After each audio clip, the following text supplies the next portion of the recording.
Kizaru. This laid-back admiral has fooled us all. In fact, the whole Egghead Arc was a grand drama, brilliantly staged by Vegapunk and Kizaru.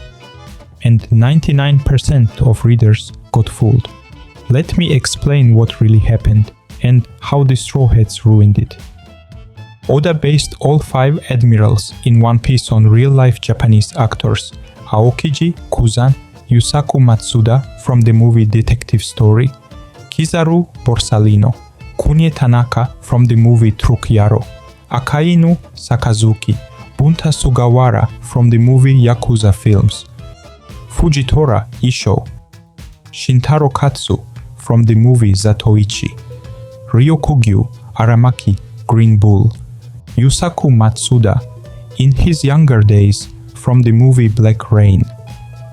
I'll do a deeper dive on all 5 admirals later and why their inspirations matter, but today let's focus on Kizaru.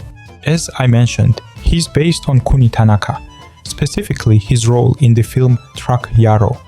In it, Tanaka plays a Yakuza gangster named Borsalino. Yes, the exact same name Oda gave Kizaru. Both wear flashy retro 70s gangster suits, complete with a Borsalino fedora hat. It's a direct inspiration. Oda also gave Kizaru similar mannerisms. Both Tanaka's Borsalino and Kizaru share droopy eyes and a lazy grin. In Truck Yaro, Borsalino served as comic relief. He always survived, usually mocking or outwitting others, and unlike many tragic Yakuza characters, he never got a serious death scene. His fate, always slippery, always surviving, always clownish, exactly like Kizaru. This comical appearance hides a much deeper layer. When I first saw Kizaru, I thought the joke was that the fastest character in the story was the slowest thinker. But I could not have been more wrong. Kizaru is actually a genius. A tragically sad one, but still a genius. Let's fast forward to Egghead. This was my honest opinion after the arc ended. Kizaru killing Vegapunk at the beginning of the arc would not have changed anything. In fact, I would even argue there's a high possibility that Vegapunk and Kizaru planned all of this together. As crazy as that might sound, it has a very good explanation. Vegapunk's true self, his real brain, is not inside the main body, Stella, nor inside the satellites. It exists in Punk records. The entire thematic of Egghead is very similar to Ghost in the Shell. In Egghead, Vegapunk says he's troubled by the question, what makes a human truly human? His claim that 21 grams disappear from the body after death is a direct reference to Dr. Duncan McDougall's 1907 experiment, which suggested a weight loss of roughly that amount at the moment of death, potentially representing the soul leaving the body. The arc explores this dilemma from multiple angles. Can his mind be split among different bodies and still remain him? Punk Records functions like a shared brain or database. If all knowledge is merged, does individuality vanish? The Seraphim, Kuma, and even the satellites raise another question. Is free will the dividing line between human and machine? Vegapunk's central problem is this: if humanity can be replicated, digitized, or cloned, where is the self? This is the exact same dilemma in Ghost in the Shell. What makes someone human in a cybernetic world? Major Motoko Kusanagi struggles because her entire body is cybernetic. Only her ghost consciousness remains. If memory, identity, and will can be copied or hacked, is that still truly you? Where is the boundary between ghost and shell? And Kuma was Oda's answer to that question. Even though his entire body became mechanical, and even though his mind was erased, he still had the will to protect. So much so that even Vegapunk himself was shocked. Despite everything, Kuma's will and his love for Bani survived. His memories, his very soul, were shown as something tangible, separate from flesh. What Saturn truly wanted to take from Kuma was his free will. Yet in the end, Saturn took everything else: his loved ones, his body. But Kuma's free will remained. This demonstrates that what defines a human is not the body, but their heart, choices, and love. We see a similar situation with Vegapunk, but his case makes the point even clearer. He literally removed his brain and placed it inside Punk Records. His brain itself became Punk Records, a system that all the satellites and even his main body could access. So, let me ask again, what was the point of Kizaru and Saturn targeting the main body Stella? Absolutely nothing. The whole thing was an absolute cinema, and Kizaru deserves an Oscar for acting. At the start of Egghead, Saturn proposed one plan, to go all out. Instead, Kizaru offered his own plan, already suspicious. Then, look at his actions.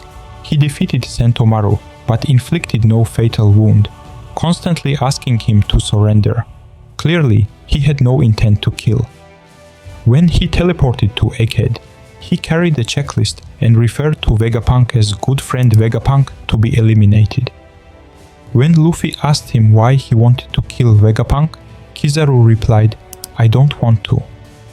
He even admitted that he had known Vegapunk for a long time, and added, "I would appreciate if you stayed out of this." When Saturn arrived, Kizaru, despite being able to speak and even physically touch his head, declared that he would be immobile for some time. Saturn admitted he was sluggish, but this was not Kizaru's typical behavior at all. Kizaru was not expecting the Straw Hats to be there, let alone to interfere. Once he was beaten, he was deeply concerned about Sentomaru and Bonnie. Unable to directly oppose Saturn, he did the next best thing. He gave Luffy food. Later, when it's revealed that somebody gave Luffy the food, we see Kizaru sitting upright.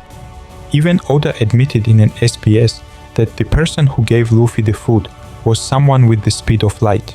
And when Kuma finally made his dramatic entrance to protect Bonnie, Kizaru seemed relieved. He even cried, as if glad it was finally over. From there, the drama between Kizaru and Vegapunk continues, culminating in the moment where Kizaru eventually kills him. But in truth, we realize that Vegapunk himself had instigated all of this as part of his plan to trick York. For that plan to work, his main body, Stella, had to die. In other words, Vegapunk was actively trying to orchestrate his own death, and, surprisingly, it was Kizaru who tried to swiftly fulfill his wish. Earlier, Kizaru joked that he should have bought thicker sunglasses, yet in the moment where he moved to kill Vegapunk, his eyes were completely closed. In reality, the Straw Hats interfered. The whole Nika business happened. Kizaru and Saturn got tossed around. The 5 elders themselves had to arrive, and everything descended into chaos. In order to emphasize further that Stella and the satellites are not the true Vegapunk, Oda even showed spare body parts casually lying around, meaning satellites are nothing but a shell. We later see Stella's main body clone brought to Elbaf, which will be animated as soon as Lilith sets up her lab. The only real reason Vegapunk is with the Straw Hats now is to help them obtain the One Piece. This means one of two things. Either Kizaru was in on this plan all along, or he at least knew Stella wasn't the real Vegapunk. If Kizaru had actually managed to kill Stella at the very beginning, Punk Records would still have survived, and the outcome would have been far less destructive. We even see Sentomaru at the end of the arc casually rowing a boat right next to the ship Kizaru is on. Clearly, there's no deep grudge between them. And let's be honest, there's no way Oda intended for the man whose powers are so closely resemble the sun god Nika, and who is literally shown dancing the Nika dance with Kuma, to be written off as a true villain. Oda's SBS depiction of the admirals, all three, Kizaru, Akainu and Aokiji, came from extreme poverty, possibly even orphans, or at least very poor families. Look closely at Kizaru's SBS sketch. He isn't wearing shoes, his hat has stitches, the lamp beside him is cracked, and the table is patched together. Yet he looks extremely happy. Why? Because he has books, and he's reading them under the lamplight. Kizaru himself calls his role that of a slave, a cog in the system. Kizaru only began wearing sunglasses after becoming an admiral, a way to hide his true feelings. After all, his justice is uncertain justice. Uncertain, not for him, but for others who fail to see beneath the act, beneath the thick sunglasses. But what do you think is next for Kizaru? Let me know your thoughts in the comments, and don't forget to subscribe to help the channel grow. Thanks for watching until the end, and also let me know what video you'd like to see in the future.